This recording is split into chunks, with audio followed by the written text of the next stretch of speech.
afternoon. My name is Carol Dobie and I'm here with Gina Ironmonger today, and we are going to make a batch of strawberry jam. Before we get started, I just want to tell you about what your options are. You can do freezer jam or you can do boiler jam, and we're going to do boiler jam today. First thing you need to do is have your jars sterilized, which we haven't done yet, but these are brand new jars, but we will still pour boiling water in them to sterilize them. The second thing you need to realize is once you've finished your jam and you've got it in the jars, you then have two options. You can either process them with the lids and the rings like these jars have, or you can use my method. I put paraffin wax on top. You melt the paraffin wax, you let the jam sit for maybe 5-10 minutes, and then you put the paraffin wax on top. That way it's a lot quicker, and I've been doing that all my life since I started making jam in my 20s. I have never had a jar spoil on me. So the paraffin wax method is a lot quicker, a lot easier, and your jam is just as protected as if you seal it. So what we have started so far, Gina has gone ahead and hulled some of our strawberries. That looks like it's going to be just about enough, but I'll show you exactly what we were doing. You can have a strawberry huller if you want one, but we're going to save these tops because we're going to make some vinegar out of them. So we just go through, take the top out, and I'm just going to put these on the counter because these ones have all been washed and we don't want to get them mixed up. So just go around with your knife. I find this works quick enough for me. Generally I wear rubber gloves so that I don't have pink hands when I'm finished, but we're only going to do a few for now. Okay, so our next step after we get these washed is we're going to start and crush the berries. They tell you to use a potato masher. I don't, because I find that too time consuming, and they don't recommend that you use a full food processor because sometimes you can get everything too mushy. So I go halfway. This is a hand processor, and I do all my berries in a bucket like this because I can't put too many in at one time, and I can see them and I can get the right consistency. So I'm just going to wash these and then we'll move on to phase 2. Hi, welcome back. I'm still with Gina here in my kitchen. We've done a few things behind the camera, but I just want to bring you up to date where we're at. We have strawberries in here that we're going to start and prepare for the jam, and we have probably most of these to do as well, but we're just going to do a few here so you can see the kind of consistency we're looking at. I always do everything when I'm using this mixer pretty well in a deep plastic dish like this because things tend to spit up, and after wearing a lot of food on my glasses and my face, I learned. So here we go.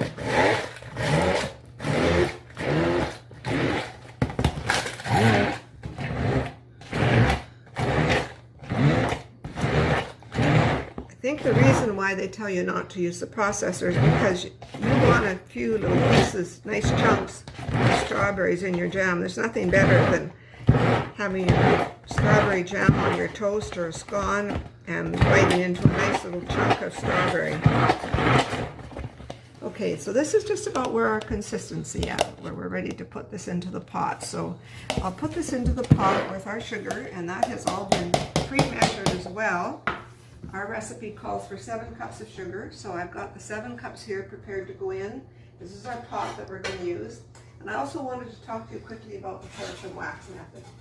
This is an old pot, probably 100 years old now, that belonged to my grandmother, and it is absolutely perfect for doing paraffin wax because you want to be careful with paraffin. As soon as it hits something cold, it instantly solidifies on you. So this way you can control your flow, and it's just a nice little spout. The only thing I can recommend that you might find closer to this, if you look in a used store or maybe in the Salvation Army and you find those old metal coffee pots, you know, the percolators, that would be great too because you get the same thing. You get the spout that you're going to be able to utilize for getting a good pour. Great idea.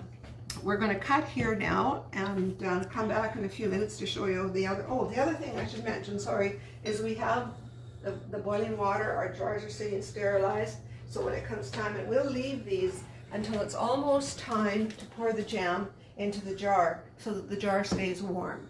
If you have your jars cold, sometimes you will crack a jar because these are nice brand new canning jars.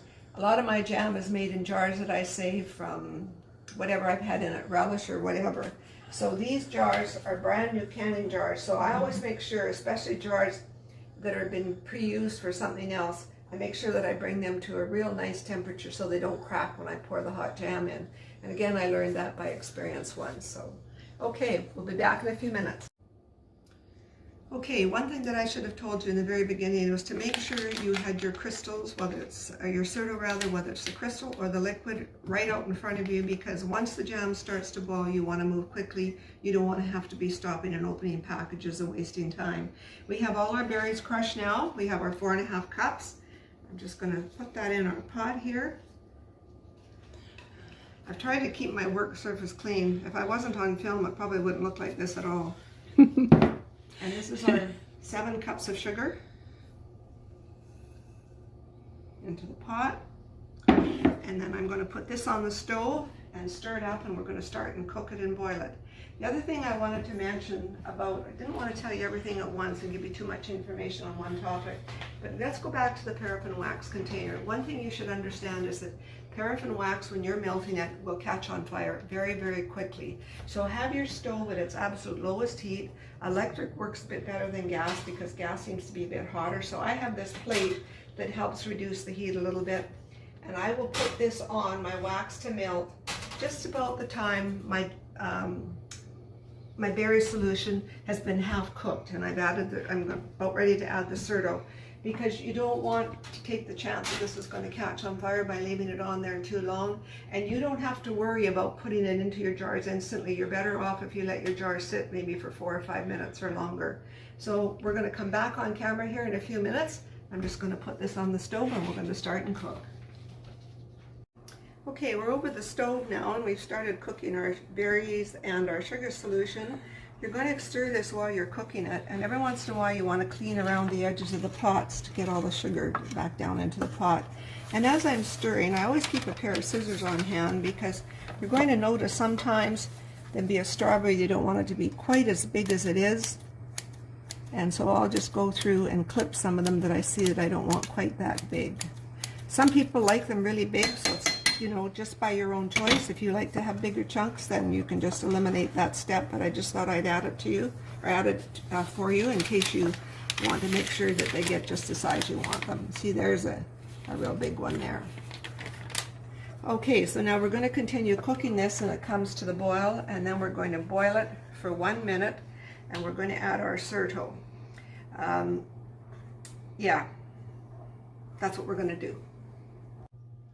Okay, our mixture's boiling now, and you can see when I mentioned earlier how you have to stir constantly, because this is really starting to rise on us. And in fact, because gas heat throws a lot hotter heat than what an electric stove will at a higher level, I've turned this down just a little bit, but you can notice we've still got a rapid boil going on there. So we're supposed to do this for about 1 minute, so we've been doing it I think for about 40 seconds now. So we'll just give it another few stirs here. And then we're going to shut this off, we're going to move it to the side, and we're going to continue stirring, and we're going to try to skim most of this foam off. And then after that, we're ready to empty the hot water out of our jars and ladle the jam into the jars. And then you continue to stir it even though you've turned the heat off to keep the... Well, it's still on right now, so I think we've done our minute. I'll turn it right off, and then I'm going to move it over to here. Whoops, that's very, very hot. I should get one of my gloves going here. So then I'm going to move this over to here so it's right off the heat. I know that element is still quite hot, and I'm going to continue stirring this. And in a couple of minutes, I've got a saucer here, a plate. We're going to start and skim some of the foam off. It's okay to leave it in the jam if you want. I've done that. It just means that your jam doesn't look quite as pretty in the jar, but it's all going to the same place in the end. So when I've been in a real hurry, and when I made my strawberry jam, I made 3 batches back to back, so I was getting kind of tired at the end. And you keep stirring so that the berries don't sink to the bottom, is that right? That's right. You don't want the berries to sink to the bottom, and you want the foam to continue to stay on the top. So I've got a nice thin spoon here. I'm just going to go across like this. Now you might get just a little bit of jam underneath there, but don't worry about it, because you can keep this in a separate jar and still use this if you like. Yeah. This batch produced a lot of foam. I've never had quite this much before, so I hope it's a good sign. And we've already filled our saucer, so just... Okay, I just completed my 5 minutes of stirring, and you can see the jam's looking pretty healthy. We've got some nice chunks floating there for Rob, and this is what we skimmed off. And I was really surprised. I don't think I've ever skimmed that much off a batch of jam, so I'm hoping that's going to be a really great sign for our jam. So we're ready to take this now, move it over to here, and I'm just going to turn on this back element before we get started so that I can get the paraffin wax going. So it's on high right now. I'm going to turn it right down to low. We've got a little tiny bit in the pot already, but we're probably going to, so this is this old pot, and that is not dirt that's in there. That's just from sometimes the wax at the bottom. Like I say, it's an old pot and it gets burnt on there, and then it comes up like that. So I'm going to move this over to our workspace here to make it easier. And Gina brought along this neat little device here to help pour your jam into your jars.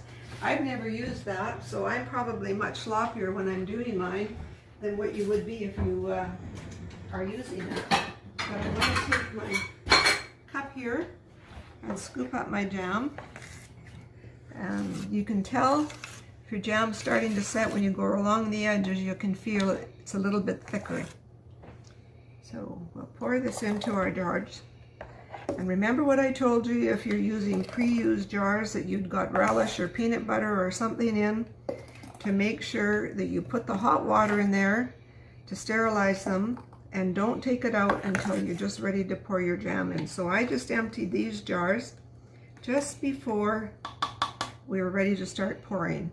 And what I've done here, you'll notice, okay, it looks like I've got it up quite high, but what will happen, the jam will start to set a bit and this will go down.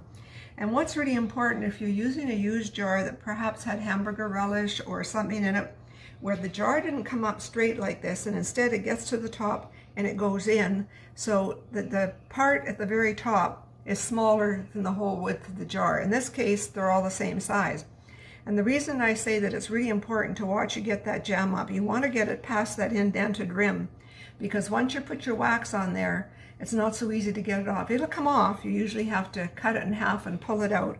But when you have your jam up like this, past an indented rim, and like I said, this doesn't have an indented rim, so even if it shrinks a bit more, we're still going to be okay. But I will add a bit more jam to this.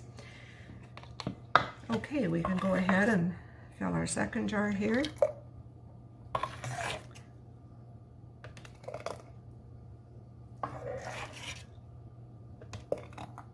By the way, the smell in this kitchen is pretty nice right now, between the cooked scones and the cooked strawberry jam. Oh, you guys, if you do this, you'll love it. They'll be coming from houses across the street.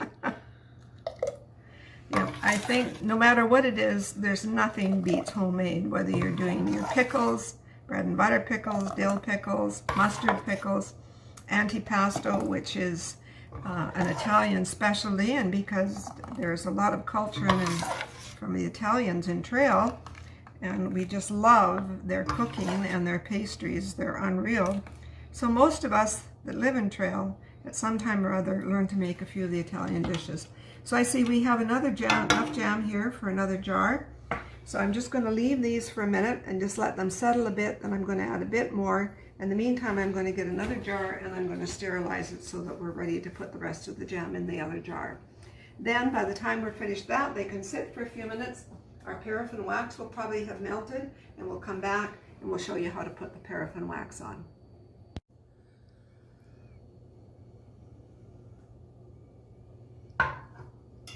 Okay, this little device that Gina brought me today, I can see I'm going to have to get one because my jars are a lot neater and cleaner than when I'm just using my cup and putting it in. I've usually got jam running down the side and of course inside too. But what you need to do, whether you use this or whether you use just my old method here, you need to always make sure you clean the top of your jars really well. Especially if you're going to process them, you will not get a seal on your lid. If you have anything on the top of the rim, it will interfere with the seal and it won't seal. But again, as I said, with this batch, we're going to be using the melted paraffin wax on this batch. So you want to clean inside too. And so I've got 2 pieces of paper towel here that I wet quite well, and I'll go around the inside and make sure that I don't have any jam. The other thing you can do if you don't want to use paper towel is you can use, this is a brand new dish rag. I took it out of the package this morning. So if I wanted to use that to wipe down the outsides or even around the rims, I would just wet this and I would use this. I have used just my everyday kitchen cloth, but I always bleach that very, very well before I start my jam. If I know I'm going to make jam tomorrow, I'll put those in a batch of bleach and I'll soak them overnight. And then I'm okay to use them, because you don't want to use your normal dish rag. And they always say dish rags have the most bacteria in your house than anything else. So that's why I always bleach those very well. But in this case, we don't have really much to clean up. I don't think anything went down the sides of the jar. So I learned something new today using this scoop. So I've taught Gina a few things, but she's taught me some things as well. So that's the nice thing about doing things together with people. I've learned an awful lot. So thank you, Carol. You learn from other people, especially their shortcuts. You find that people that have been doing things for years have managed to shorten the process and make it a lot easier. Absolutely. And you will probably find the same thing when you start doing your jam, pardon me. So this is the last jar. We sterilized the one extra jar that we're going to need because we've got still some berries in the pot there. And you can see this is starting to set just a little bit. It's getting what I call the wiggly jiggly there. Can you show that one more time? Well, you'll show us actually when it's ready to put the wax on. This is the wiggly jiggly. It's starting to set a bit, and you're going to find that probably around the edge of your pot, there you go, you can see how this is really starting to thicken. Show that again, Carol. I think I missed it. Okay, so around the edge of your pot, you're going to find where it's very thin, that it's starting to thicken already. You can see how thick this is starting to get. So I'm going to empty that last jar that we just sterilized. Oh, I felt something sticky over here. And bring it over, and we can fill our last jar. That's hot.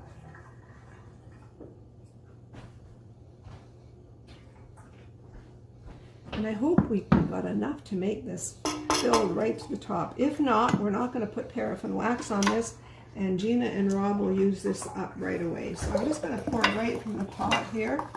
Oh, I think we're going to get one full jar here. I've got to get my spatula. Here we are.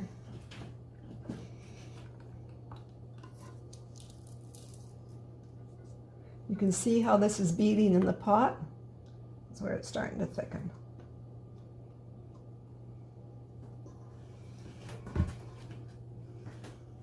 Okay, so we could actually put paraffin wax on this if we want. If Gina doesn't want to do that and wants to use this right away, then we won't put any wax on there. So we've got a while to go to wait for our wax to melt. It's coming along. I check my wax probably about every 5 or 10 minutes after it's been on the stove for a while. And you can see that it's starting to melt. Mm-hmm. Yeah. Okay, so we've already filled 2 of our jam jars. You can see how quickly the wax has sealed here. And the important thing is that you keep your rim on the inside very clean, and the top of this, especially if you're going to process it. So the wax here will keep your jam just as well as if you've processed it. As I said earlier, I have been doing this method ever since I started making jam in my 20s. So that was at least 10 years ago, as you can tell. And I've never ever had a jar of jam spoil on me, not once, or go moldy or anything. So we've left one jar here. We ran out of wax, so this is melted by now, and we'll just slowly show you how we're going to cover this with wax.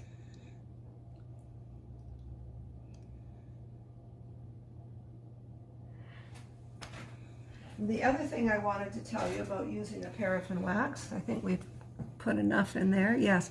The other thing I wanted to tell you is when it comes time to use your jam, whether you're just going to make strawberry or whatever you make, and if you're going to use this method, sealing it with the paraffin wax, when you open up the jar, if you have a lid just like this, as I explained earlier, the wax pops out very easily.